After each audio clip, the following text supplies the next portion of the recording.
diblomaasiyiinta qatar waxaa horey loogu aqoonsaday inay yihiin kiyaabo bool kasta furta marka la joogo dhexdhexaadinta dhinacyo aad u kala fog. laakiinse markan dowladda qatar waxay sheegtay inay joojisay dadaaladii ay ugu jirtay in lagu gaaro heshiis nabadeed oo dhex mara Israa'iil iyo Xamaas. sababtana waxa ay qatar ku sheegtay in labada dhinac aanay doonayn inay wada xaajoodaan.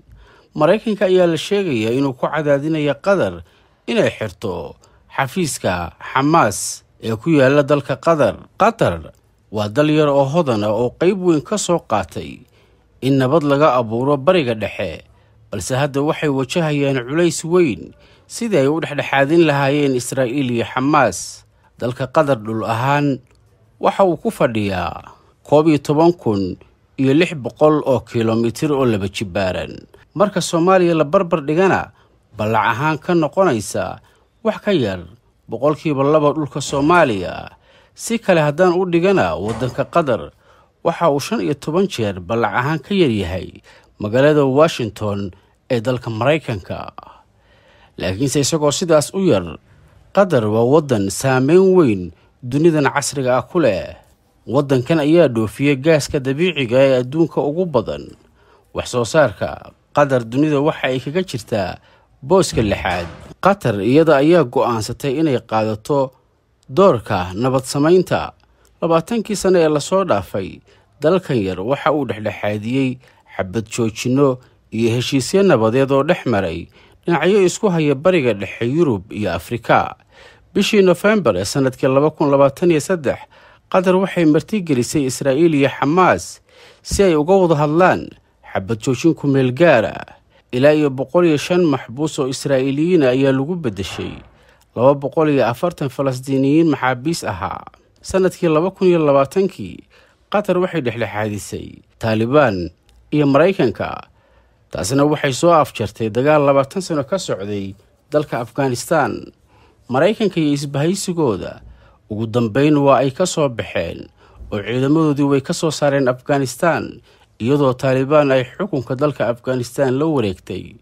qatar sidoo kale waxay sanadkii 2023 ka qayb qaadatay heshiiskii Mareykanka iyo Iiraan dhex maray oo maxaabiis la isku weydaarsaday.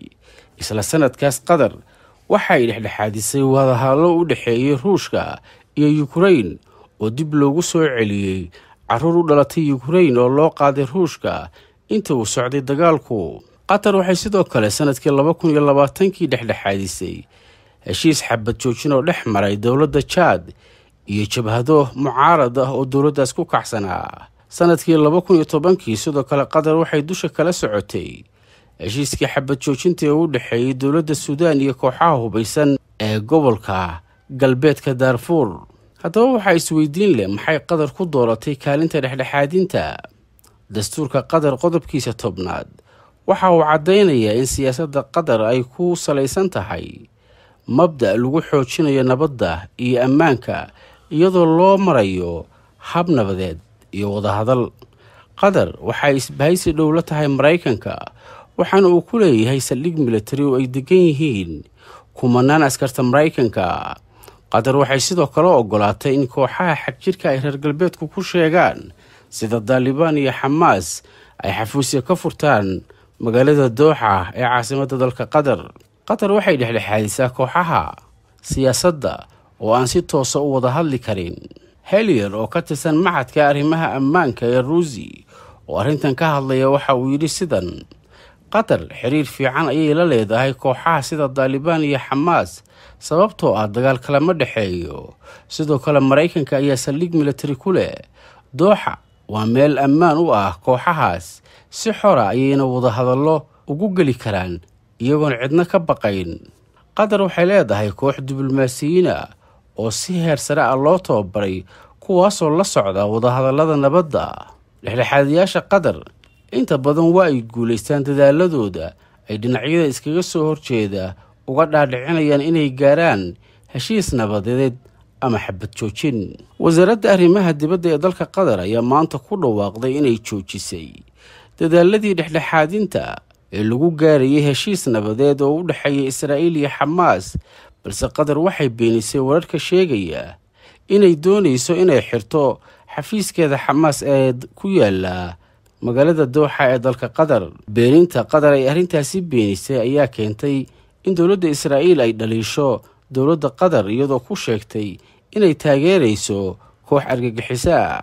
Helier oo ah cilmi baare waxa uu leeyahay dowladda qatar ayaa hogaamiyaasha xamaas u ogolaatay inay ka soo guuraan dimashq kadib markii khilaaf uu soo kala dhex galay iyaga iyo dowladdii suuriya sanadkii 2012. Helier waxa uu sidoo kale sheegayaa in qatar ay ka caawisay israa'iil iyo xamaas dhowr jeer inay heshiis xabad joojina ka gaaraan dagaallo hore, balse labada dhinac xilligaas waxay doonayeen in xaaladda lagu soo celiyo sidii hore. haddase xaalku sidii hore waa uu ka duwan yahay. israa'iil waxay doonaysaa ammaankeeda in ka badan nabadda. dagaalka oo sii socdana waxa uu ka caawinaya inay gaarto ujeedkeeda si sharci darro ah.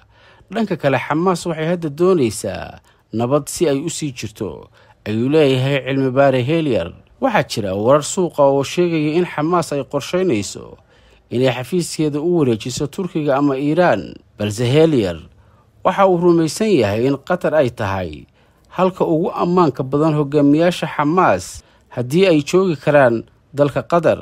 waxaana uu leeyahay arrintaas waxaa caddayn u ah Ismaaciil Haniya.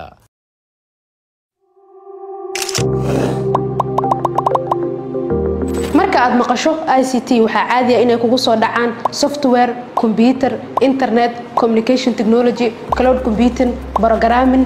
dadka qaarna waxay ICT-da u haystaan inay tahay IT. ICT waxaa laga soo gaabiyay Information and Communication Technology oo af Soomaali ahaan ku noqonayso tiknoolajiyada macluumaadka iyo isgaarsiinta. ICT waa mid ka mid ah waxyaabaha ugu muhiimsan nolosheena maanta. waxay hormarisaa ama naga caawisaa sidaan u shaqeyno, sidaan ula xiriirno dadka kale. sidoo kale waxay fududeysaa isgaarsiinta, madadaalada iyo helitaanka xog muhiim ah. waxay sidoo kale dadka ka caawisaa qaybaha kala duwan ee nolosha sida caafimaadka, waxbarashada, ganacsiga iyo maamulka. ka tabaarag ICT ahaan waxaan ka shaqeynaa dhammaan noocyada kala duwan ee ICT-da. waxaan ku haynaa in ka badan 20 system oo aan ku saleynay baahiyaha ka jira wadanka. sidoo kale waxaan bixinaa adeegyo ay ka mid yihiin software solutions, mobile app development, web design and development, network solutions, professional emails, domain iyo hosting. ha ka reebin tabaarag ICT store oo aan macaamiisha ugu diyaarinay productyo kala duwan sida network devices, security devices oo ay ka mid yihiin CCTV camera iyo qalabkeeda oo dhameystiran, POS devices and printing papers iyo IoT surface. ugu imo tabaarag ICT solutions dhammaan noocyada kala duwan ee adeegyada ICT-da.